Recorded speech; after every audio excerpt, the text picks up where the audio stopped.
Olá, mulheres, bom dia. Vamos para mais um devocional? Hoje nós vamos falar de Miriam, irmã de Moisés. Esse versículo que eu vou ler está em Miqueias 6:4, mas a história dela está no quadrinho rosa que eu coloco aqui, as aparições dela. Só não está Êxodo 2, que é quando Moisés nasce. Então, Miqueias 6:4 diz: Pois te fiz subir da terra do Egito e da casa da servidão te remi. Enviei adiante de ti Moisés, Arão e Miriam. Esse texto mostra a conotação de que ela foi também importante junto a Moisés e a Arão. Ela liderava no caminho do deserto as mulheres. Nós vamos ver isso no Êxodo 15:20, que é quando acontece a famosa dança com o tamborim, que ela louva ao Senhor por ter livrado o povo de Israel. Ela foi uma profetisa, cantora. Miriam, geralmente essas mulheres que têm esse nome são destaques. Nós temos duas aqui no grupo, maravilhosas, e que com certeza representam o nome profetizado, porque o significado de Miriam é senhora, né? Miriam, Maria, que é também uma descrição do nome de Miriam, senhora, soberana, rebelde, amada, perfeita e vidente. Então ela foi uma profetisa e cantora. Então tem essa peculiaridade aqui, né? Temos uma Miriam cantora. São mulheres notáveis e mulheres essencialmente levantadas por Deus para uma missão essencial aqui. Débora foi juíza e Miriam exerceu o dom da profecia para poder também livrar um povo, né? Dar a redenção ao povo de Israel, que estava em pertencimento de Faraó no Egito, e Deus usa Moisés. A primeira aparição de Miriam é quando Moisés nasce, que a mãe pede para que ela coloque o cesto nas águas do Nilo, e a mãe sabia que podia confiar nela sem hesitação, que ela era uma menina astuta e que podia cuidar com uma supervisão. Ela era como uma gerente, pensa numa gerente.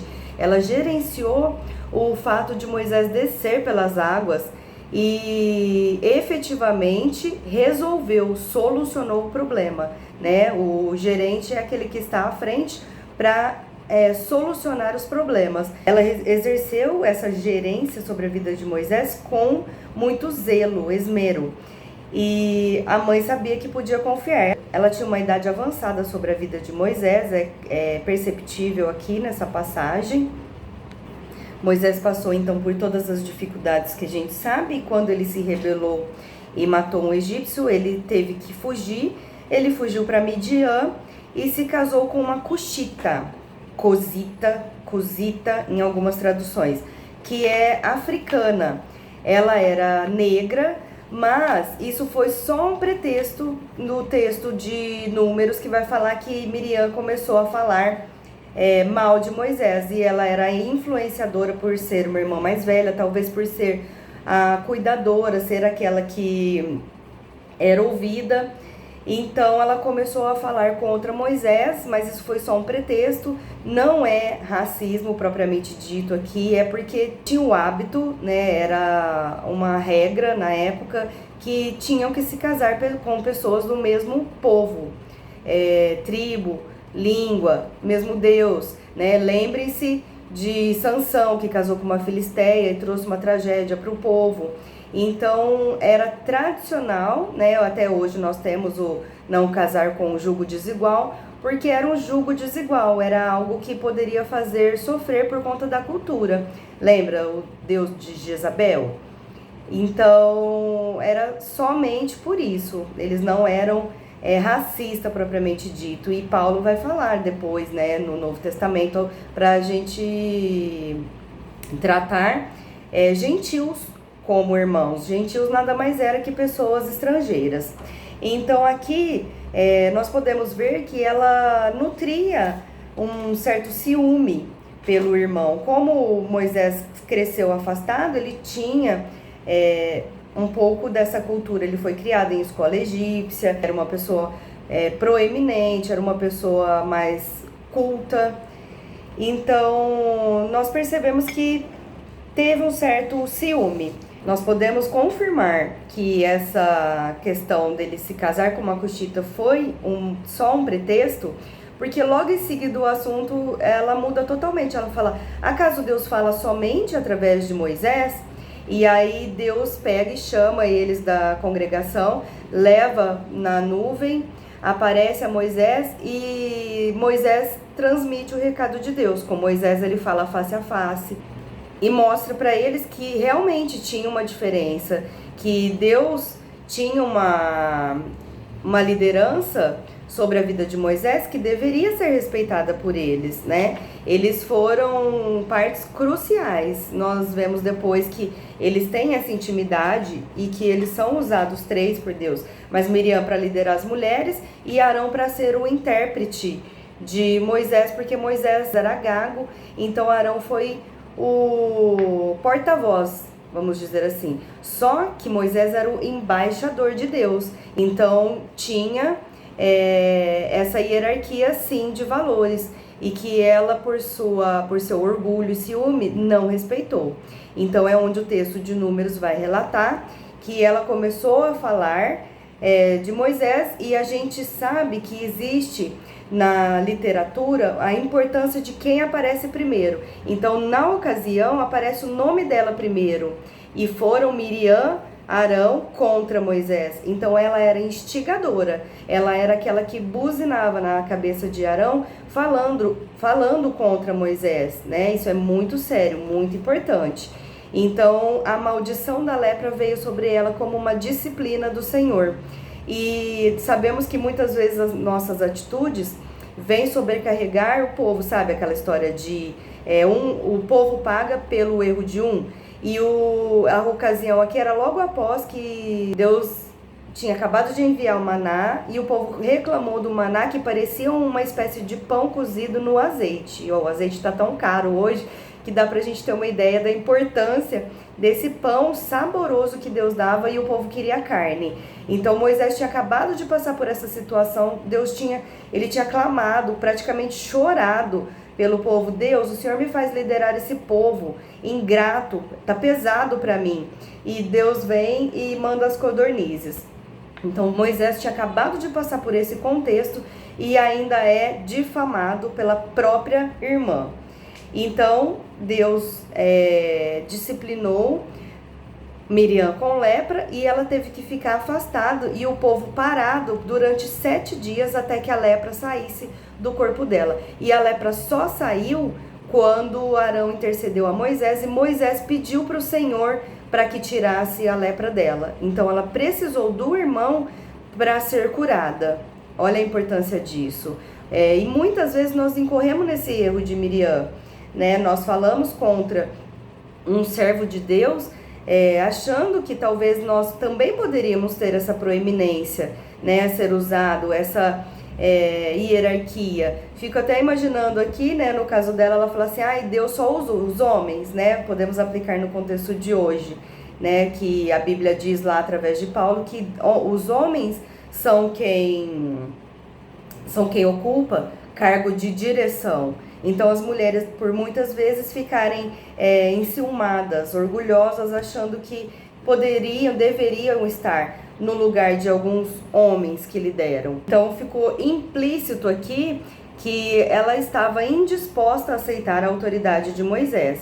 E isso teve uma implicação muito grande. A Bíblia diz assim, em Lucas, que aquilo que é feito em oculto, que é falado dentro de casa, será proclamado nos telhados, né? Nada fica oculto. Como a luz não fica oculto, uma candeia acesa embaixo da cama não fica oculto, uma luz no monte não fica oculto, o que a gente faz dentro da nossa casa, que a gente sussurra dentro da nossa casa, será proclamado nos telhados. Então temos que ter muito temor de Deus, o que nós falamos até dentro da nossa casa, porque Deus está ouvindo e traz a disciplina, a correção aos que amam. A Bíblia não relata maiores detalhes depois sobre isso. Nós só sabemos que ela foi enterrada em Cádiz, mas os dias brilhantes dela não foram nem no Monte Sinai e nem em Cádiz. nós vemos que a brilhante aparição dela é quando Deus abre o Mar Vermelho e passa com o povo, ela passa com as mulheres a qual ela liderava, que era a função dela.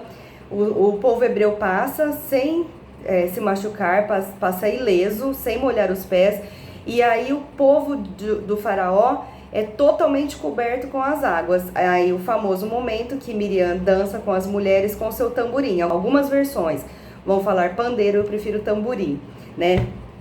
Muito mais legal. Então, aqui ela dança com as mulheres falando da bondade do Senhor, que ela louvará o Senhor por ter livrado o povo hebreu. E por ter visto o Senhor agir, né, esse tumulto dos orgulhosos.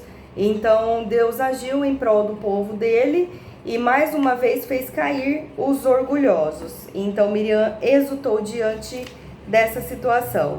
Então, nós podemos concluir aqui dizendo que o orgulho e o ciúme alinhavam o coração dela e ela achava que isso era genuíno e que ela podia batalhar com esse orgulho no coração. Ela achava que ela estava correta, que o que ela falasse, o que ela fizesse era o certo. A adoração dela a Deus foi genuína. Ela era uma mulher que amava, que temia o Senhor. E o erro dela pode ser o meu erro e o seu. Infelizmente, muitas vezes a gente faz as coisas com uma boa motivação, achando que estamos fazendo o melhor para Deus.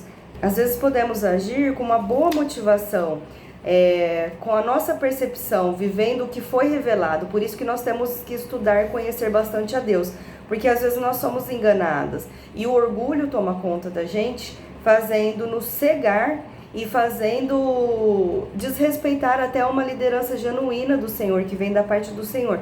Alguém que Deus instituiu, que vai prestar conta, Moisés vai prestar conta do povo que ele liderou.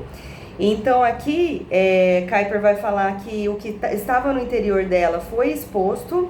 Nós podemos ver no decorrer da história que ela perdeu o dom da profecia porque a sua fé oscilou. Qual é a responsabilidade do profeta? Uma vez que o profeta disse uma coisa que se cumpriu, as pessoas sempre vão acreditar nele. Então Deus tirou esse dom dela por disciplina, porque talvez se ela profetizasse, se ela desse uma profetada, falasse alguma coisa que não viesse da parte de Deus, o povo poderia acreditar e cair junto com ela. Ela teve essa fé oscilante.